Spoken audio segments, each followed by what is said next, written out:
Hallo liebe Scuderia-Freunde, herzlich willkommen zum heutigen Video. Ihr seht sie im Hintergrund, meine neue Vespa ist gekommen, eine GTS 300 2020er Euro 4 Modell. Die Super-Variante, also in weiß mit den schwarzen Felgen und den polierten Rändern, sehr sehr schönes Modell. Wer sich an die ersten Folgen von meinem Kanal erinnert, der weiß, dass ich die schon mal hatte, eine weiße. Jetzt habe ich mir wieder eine weiße geholt, die finde ich sehr sehr schön. Werde da natürlich wieder ein bisschen was dran verändern und habe dann natürlich auch wieder ein Fahrzeug für Testfahrten, die ich für euch mache, mit speziellen Umrüstungen im technischen Bereich. Heute machen wir sie mal fahrfertig. Es ist allerdings nicht die Vespa, falls jetzt die Frage kommt, die für das große Umbauprojekt geplant ist. Das ist eine andere, das werde ich mit dem Micha euch nochmal in einem separaten Video vorstellen. Auch was wir da ungefähr machen. Aber das ist jetzt die Vespa, mit der ich in der nächsten Zeit fahren werde. Da Winter ist, werden wir jetzt Winterreifen drauf machen. Das wird der Sascha vom Café Racer 69 Team in Berlin machen. Und ich wünsche euch viel Spaß dabei. Los geht's nach dem Intro.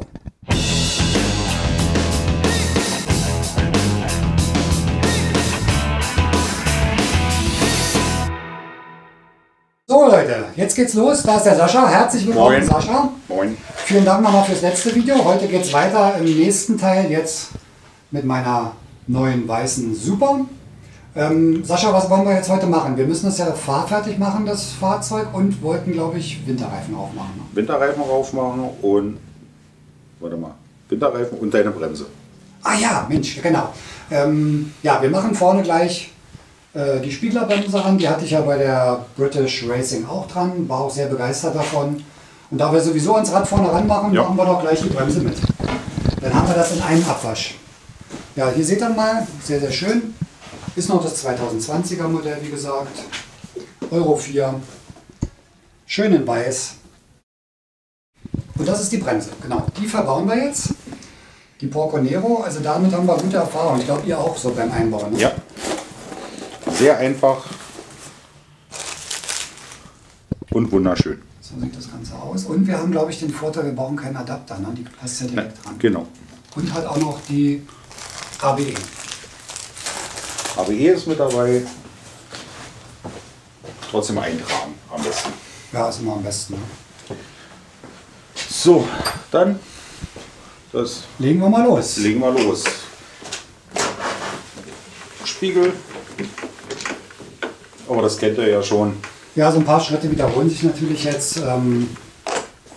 Spiegel müssen wir abmachen, weil wir ja vorne wegen der Bremsen müssen die vorderen Teil der Lenkerverkleidung abnehmen, weil hier drunter die Ausgleichsbehälter sind. Ist bei Motorrädern ja immer ein bisschen leichter, da liegen die ja meistens auch frei. Ne? Und hier aus optischen Gründen natürlich unter der Verkleidung.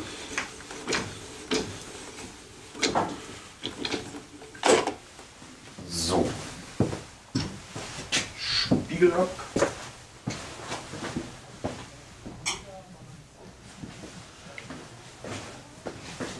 Dann muss die Krawatte raus. Ach ja, damit man die Schraube da vorne rankommt. Ne? Ist einfacher abzunehmen, ja. Den Teil.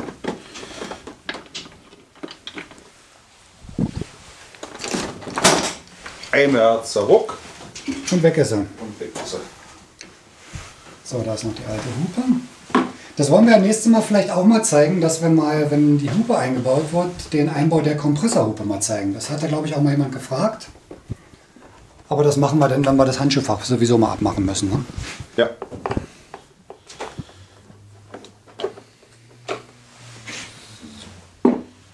Dann wieder die berühmten Plastikbänder.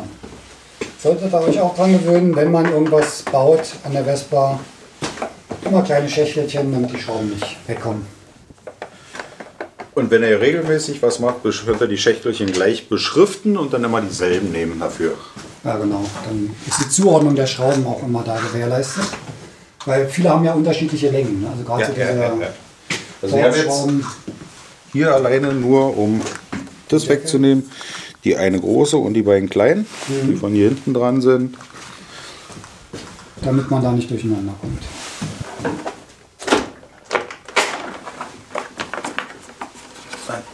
Hier ein bisschen reingreifen. Die Kabel sind nämlich kürzer als früher. und den Lampenstecker ab. Und schon liegt die Bremse frei. Damit es leichter ist und wir so und so das Rad wechseln wollen, auch für euch. Ihr müsst das Vorderrad nämlich abnehmen, um den Bremssattel zu wechseln. Da haben wir ja Glück, dass wir die Räder sowieso wechseln wollen, haben wir gleich einen Arbeitsschritt. Genau. So. Dann mit dem Scherenheber vorne ausheben. Was kann man denn machen, wenn man jetzt keinen Scherenheber hat? Das muss ja irgendwie aufgebockt werden vorne. Ja. Also ich habe mal einen Trick selber benutzt. Ich habe vorhin den Stoßdämpfer gewechselt, wo ich auch das Rad abmachen muss. Und habe das Handschuhfach, nicht das Handschuhfach, das Helmfach genommen. Eine Decke drum gemacht. Es hat nämlich genau die Höhe, die da runter passt. Und habe das Helmfach einfach als Bock genommen, sozusagen. Suboptimal. Ja, war jetzt nicht so toll, klar. So ein Heber wäre natürlich besser, aber es hat funktioniert. So ein Scherenheber bekommt er bei den üblichen Händlern, wie die mit dem großen P oder mit dem großen L, Ja, für ca. 100 Euro. okay. Und die braucht man ja auch öfter mal, ne? Die braucht man öfter mal. Kann man die auf das Auto nehmen für einen Radwechsel oder so? Ja. Nee, nicht hoch genug, ne?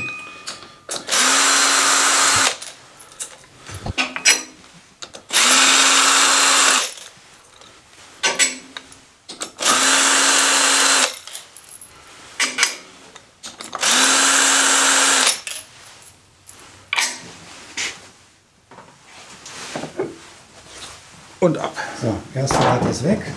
Erste Rad ist weg. So, dann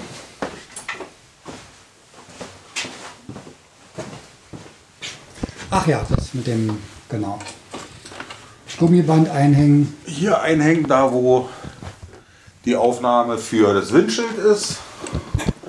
Und hinten im Haltegriff. Dann ist es passt nämlich, genau, ja. ist es gerade, damit euer Ausgleichsbild dann nachher gerade ist. Ah ja. So. Ja, da hat der Sascha jetzt die Spieglerbremse.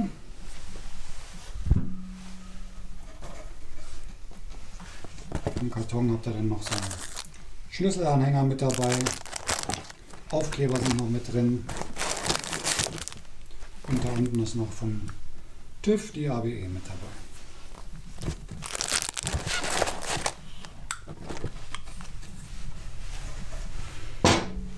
So. Dann muss ich mal auf die andere Seite.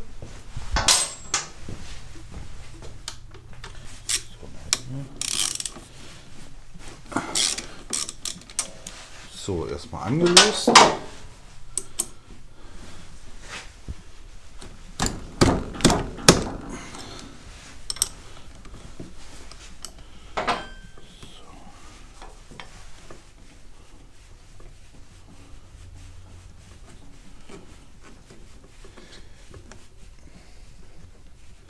Könnt ihr hier nämlich schon mal lösen oder abschrauben. Das ist diese Entlüftungsschraube, ne? Ja. Dann läuft da Bremsflüssigkeit aus. Passt auf, dass es nicht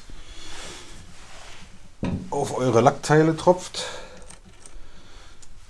Die Bremsflüssigkeit verträgt sich nicht mit eurem Lack. Der löst sich dann. Der löst sich dann auf. Nee, das war noch nicht. Und im schlimmsten Fall könnt ihr nicht mehr überlackieren. Oh. So, 14er. Und dann ist das hier erstmal wieder dicht. Einfachste Variante ist dann die alte Hohlschraube wieder eindrehen. Jetzt wollen wir kurz die Hände sauber machen.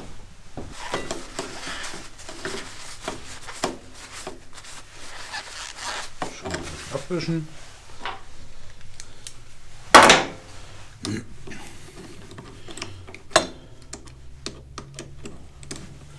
Aber Bremse wechseln vorne ist ja an sich relativ schnell und einfach gemacht. Ne? Die Bremse selber wechseln ist relativ schnell gemacht. Das Entlüften und neu befüllen dauert immer ein bisschen länger. Mhm. So.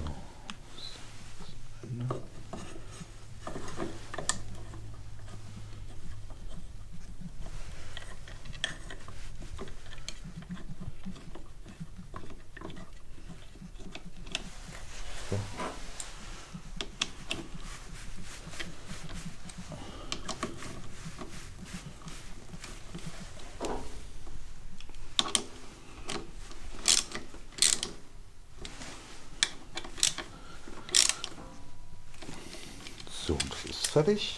Soweit. Jetzt kommt der Drehmomentschlüssel für die Bremse. Wie viel muss man da bei der Bremse machen? Bei der 27 Newtonmeter bei der Bremse. Bei den beiden Schrauben reichen auch vollkommen aus. Knack, knack. Mal kurz gucken. Ja. Gut.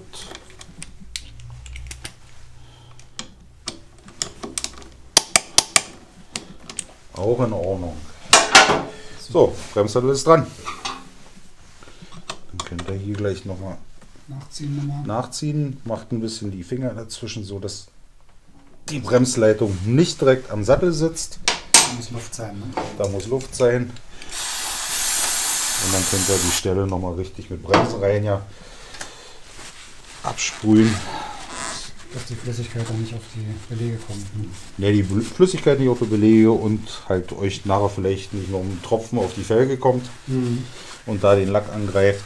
Das wollen wir ja auch nicht. So. Das war der erste Streich.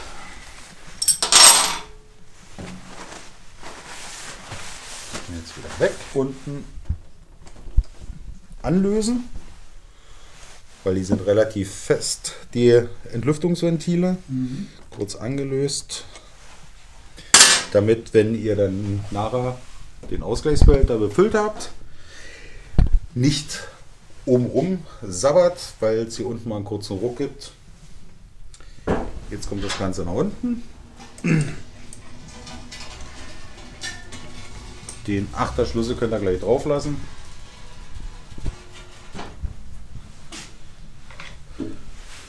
So.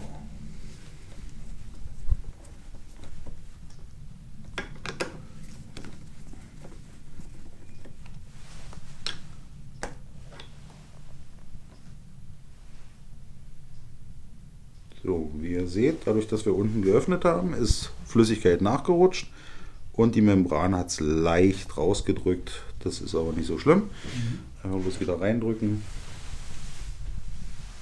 Beiseite legen. So, jetzt habt ihr hier oben eure alte Flüssigkeit. Wenn ihr jetzt etwas ältere Bremsflüssigkeit drin habt, die so 1 Jahr, 1,5 seit dem letzten Wechsel da drin ist, saugt die oben aus dem Behälter ab.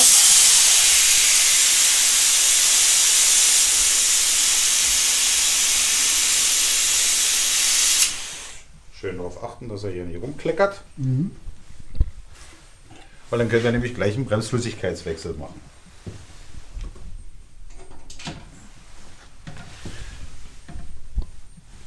Absauganlage unten drauf.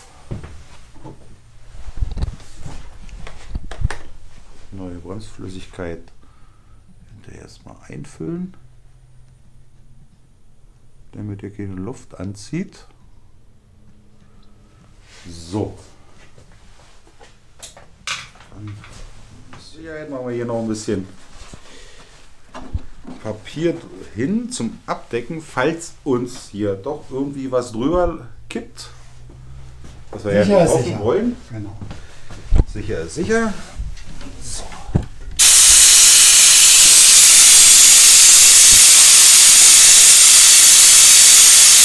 Unten öffnen.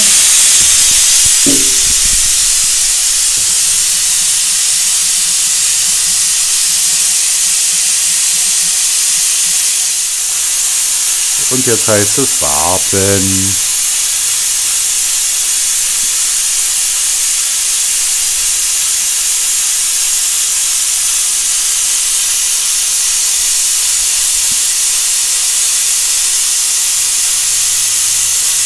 Rechtzeitig wieder auffüllen. Damit keine Luft reinkommt. Ne? Genau. Wir wollen ja jetzt die Luft aus dem Bremssattel raus haben und können neue Luft einziehen.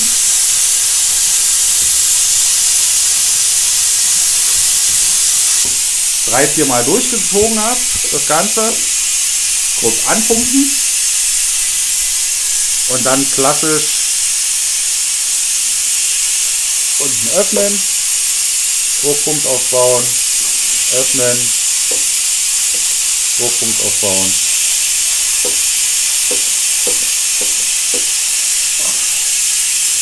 Und wenn ihr einen ordentlichen Druckpunkt habt, fertig. Das war's dann. Das war's dann. Super.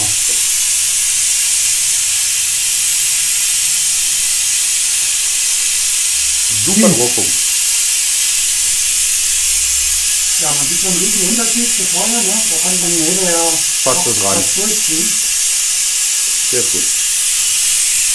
So, dann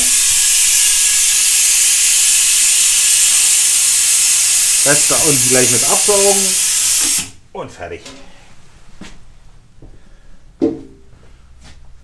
Füllstand kontrollieren. Hier noch etwas aufkippen, weil wir haben ja neue Bremsbeläge. Können wir hier ruhig ein bisschen mehr rein.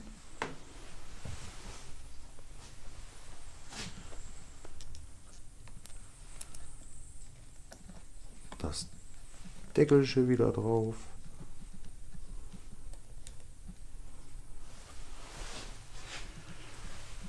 Schraubendreher. Ja.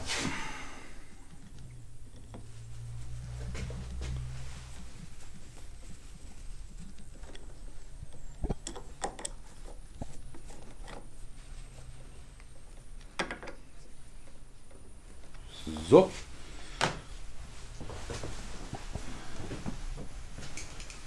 Und für den Fall, unwahrscheinlichen Fall, dass was übergelaufen ist, einfach mal am Rand nochmal nachwischen. Dann ist man auf Nummer sicher. Ist man auf Nummer sicher und die Bremsflüssigkeit, die vielleicht übergelaufen ist, greift euch hier den Lack nicht an. Das sieht dann irgendwann nicht mehr schön aus. Vorteil bei der Vespa, man sieht es nicht. So, Bremse drin. Bremse drin. Sehr schön. Da wir ja gleich die Winterreifen aufziehen wollen, können wir gleich das neue Rad vorne einbauen. Genau.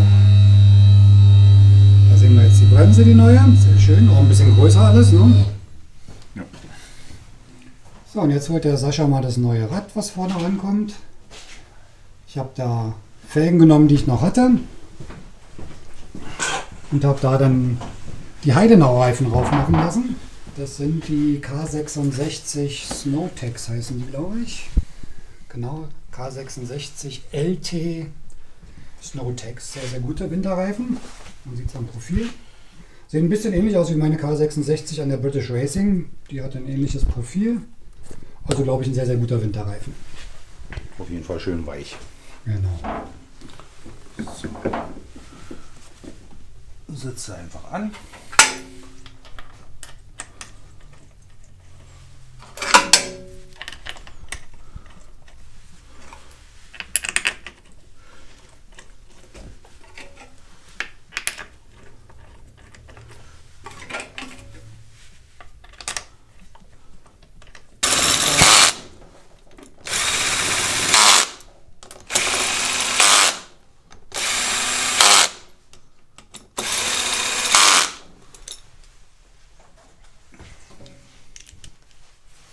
Wie viel kommt da jetzt beim Drehmomentschlüssel? Wie viel Newtonmeter? 27. Auch 27. Ja. Und dann beim Drehmoment schön über Kreuz.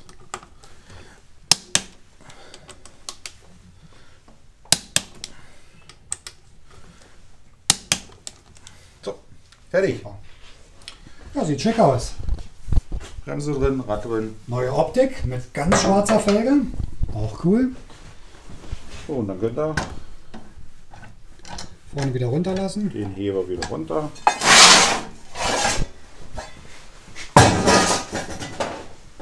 So, jetzt hintere Seite musste erst der Auspuff runter. 3 Haltepunkte, das ist ein 40er Torx.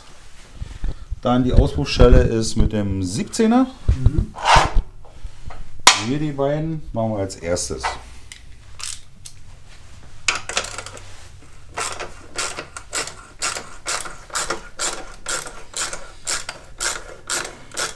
Gibt es auch eine Reihenfolge? Erst am Krümmer oder erst hinten? Das ist bei der Demontage vollkommen egal. Bei der Montage dann nicht. 1, 2, 3.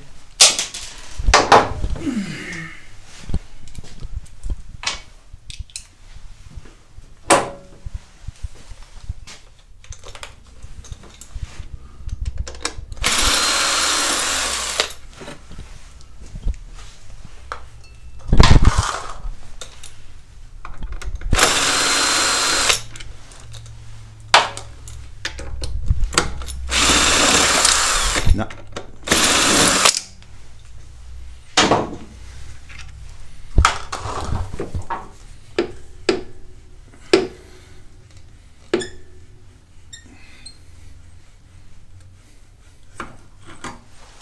So.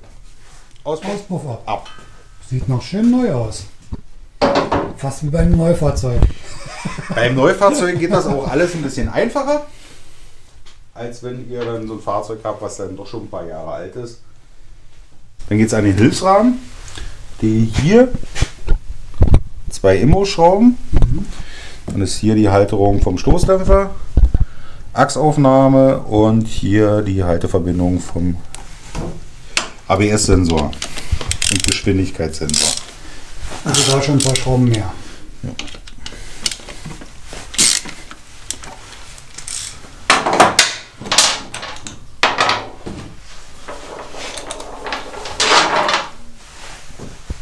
Da macht euch ruhig für jeden einzelnen Schritt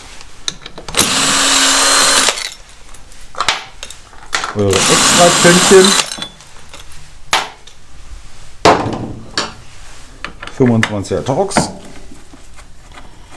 Bei älteren Modellen sind die beiden Schrauben auch mit dem Sechskantkopf, wie bei dem. Okay. 8er Schlüsselweite.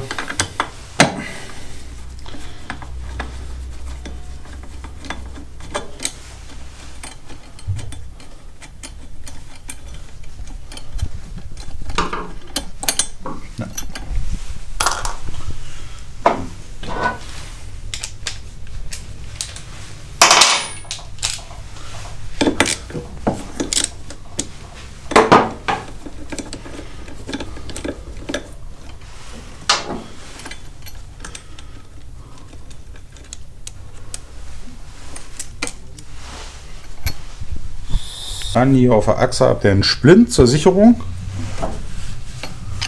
Müsst ihr natürlich erstmal gerade biegen oder halberwegs gerade biegen.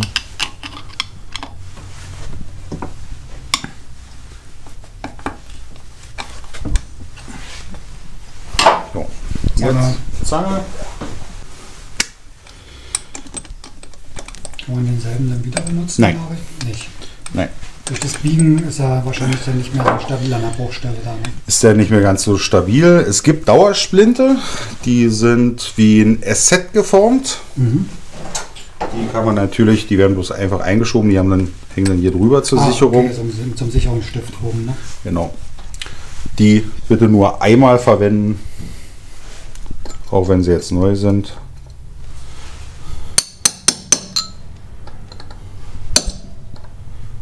Raus, weg, gleich in Müll. Gleich weg das Die Ding.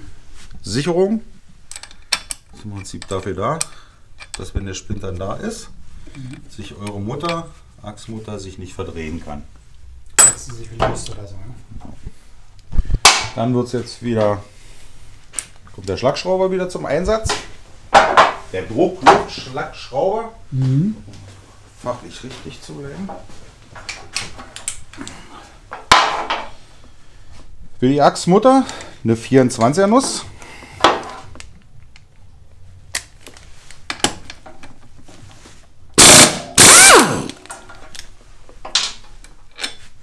Distanzring. Für die Mutter vom Stoßdämpfer 17er.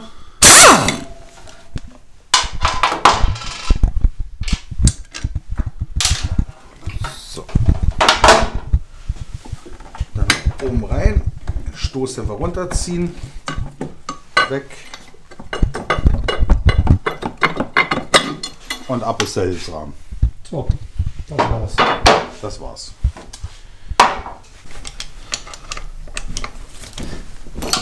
Wieder anlösen.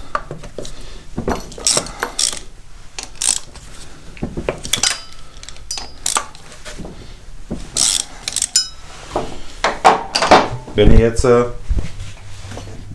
auf der neuen Felge, wo ihr den Reifen vielleicht schon drauf habt, kein ABS-Ring oder Tonrad, wie es ja so schön heißt, drauf habt, müsst ihr jetzt natürlich das auch noch abschrauben. Haben wir aber auf dem neuen Satz schon drauf, auf der Felge. Deswegen baue ich das jetzt nicht ab. Originalfelge.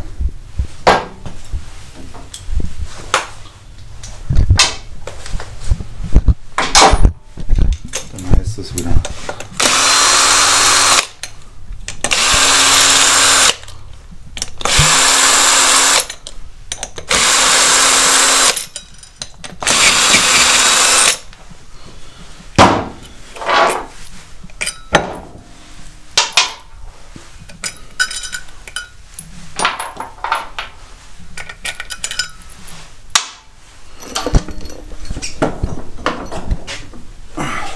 Und weg. Alte Rad ist raus, neue Rad mit dem neuen Profil. Das Tonrad ist auch drauf.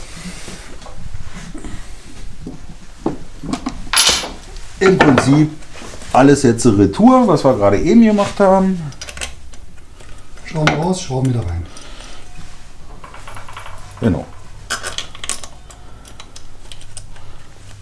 Hier müsst ihr immer ein bisschen aufpassen beim Hinterrad mit den Unterlegscheiben, dass ihr die nicht aus Versehen auf dem Tonrad aufzulegen habt.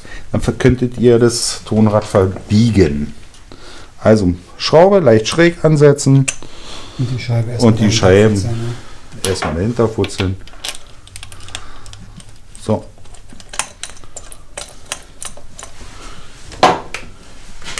Dann wieder mit dem kleinen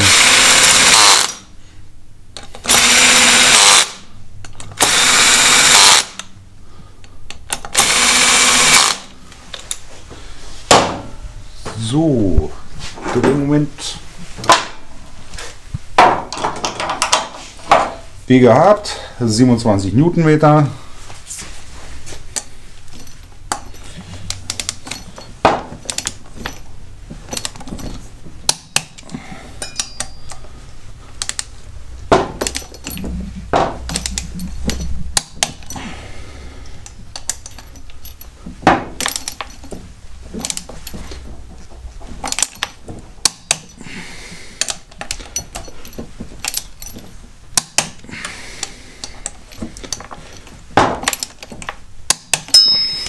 So, Rad ist fest. Die Distanz nicht vergessen.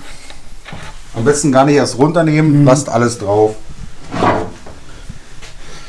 Dann euer Hilfsrahmen. Auch wieder ansetzen. Was ihr natürlich noch machen könnt, wenn ihr das schon mal habt, nehmt euch ein bisschen Kupferpaste, macht die auf die Innenseite vom Lager und ein bisschen was auf die Radachse. Okay. Für den Fall, dass mal Feuchtigkeit reinkommt, rottet euch das Ganze nicht gleich fest. Am besten auch für die das ganze Jahr überfahren. Okay, ein guter Tipp, ja.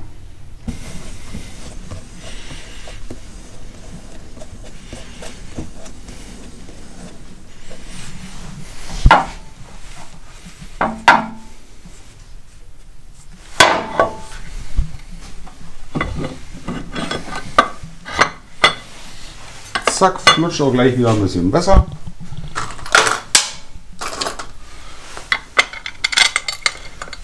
Und jetzt kurz die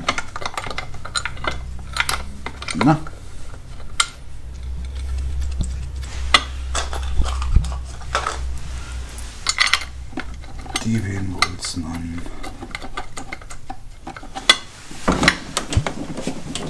Stoßdämpfer wieder rum. Zack, drauf.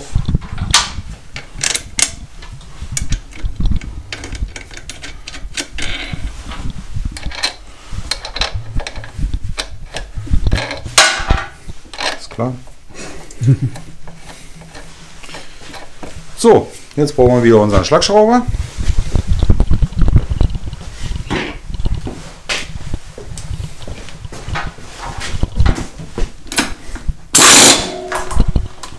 Eins. 2.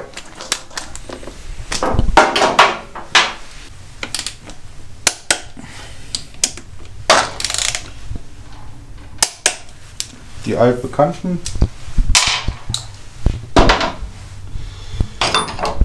So, jetzt kommen wir als erstes euren Sensor ansetzen und dann überprüft gleich immer den Abstand vom Sensor zum Tonrad, dass er nicht zu eng ist und auch nicht zu groß. Sollte maximal 5 mm betragen.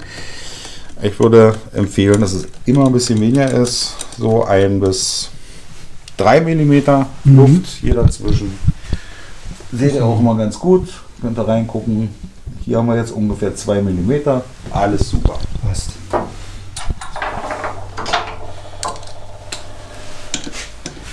Dann das Ganze festziehen.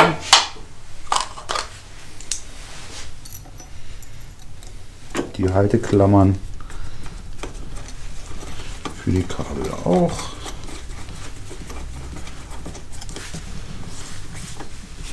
Das ist wieder ein 25er Torx. Den wir ja am meisten an den Fahrzeugen brauchen. So ein Standardschlüssel, den man bei Vespa schon haben sollte. Ne? Ist auch im regulären, wenn vorhandenen Bordwerkzeug dabei. Was es mal gab, jetzt nicht Was mehr. es mal gab, jetzt nicht mehr gibt, aber es ist zu haben. So. Dann jetzt mal kurz ein bisschen. Gut. Nicht zu fest machen. Wegen Kunststoff, ne? Wegen Kunststoff. Dann gucken, dass ihr die Krone ordentlich aufsetzt. So. Genau, dass das Loch frei liegt. Ne? Dann kommt jetzt da ein neuer Spind rein. Ein Spind rein.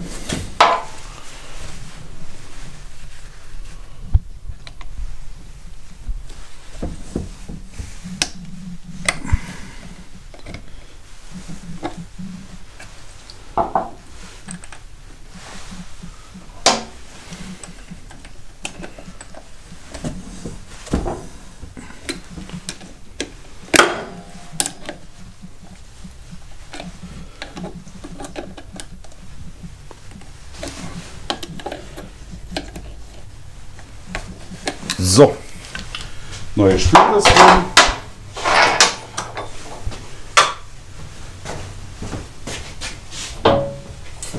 Jetzt kommt der nagelneue Auspuff wieder drauf.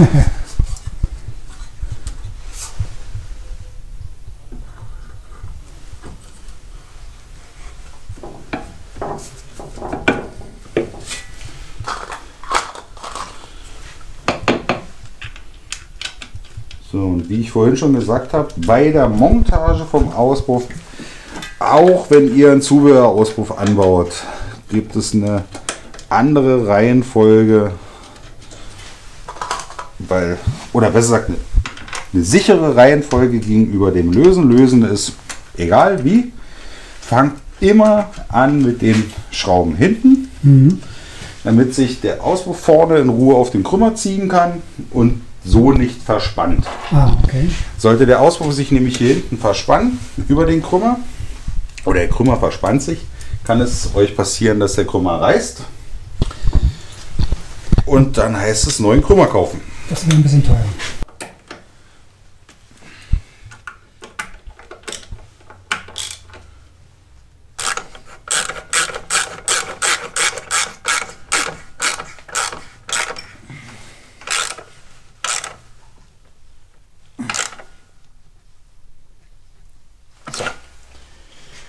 Das war's. Luft dran. Das war's schon. Fertig. Dann nochmal kontrolliert Luftdruck Genau. bei den Reifen, auch wenn ihr die gerade erst vom Reifen, die ins Geholt hat, kontrolliert trotzdem mal. Manche machen zu wenig Luft drauf, manche machen zu viel drauf. Kontrolliert es und das war's dann. Super. Gute Fahrt. Danke. Klasse. So, liebe Vespa-Freunde, das war's für heute mit dem Anbau der Winterreifen und der Bremse vorne, der Spiegler. Die Vespa ist jetzt fertig. Ich werde sie heute noch abholen und dann nach Hause fahren. Ist zwar ein bisschen kalt, aber irgendwann muss man es ja machen. Vielen Dank nochmal an Sascha, der ist gerade hier unten und macht das Kennzeichen noch an. Ist ja auch eine wichtige Sache, ganz ohne geht es ja nicht. Oh, es geht schon ohne. Geht schon ohne, man kommt nur nicht so weit. Ja, ich hoffe, wir sehen dich auch beim nächsten Video mal wieder, wenn wir was ranbauen. Da kommen ja noch einige Sachen, die auch wieder bei der Super geplant sind. Wenn ihr den Kanal noch nicht abonniert habt, würde ich mich natürlich freuen, wenn ihr das macht. Auch gerne ein Like hinterlassen. Sollten Fragen sein irgendwie, schreibt einen Kommentar. Ich werde es dann versuchen zu beantworten. Es kommen mit der weißen Vespa auch noch einige Umbaumaßnahmen, die geplant sind.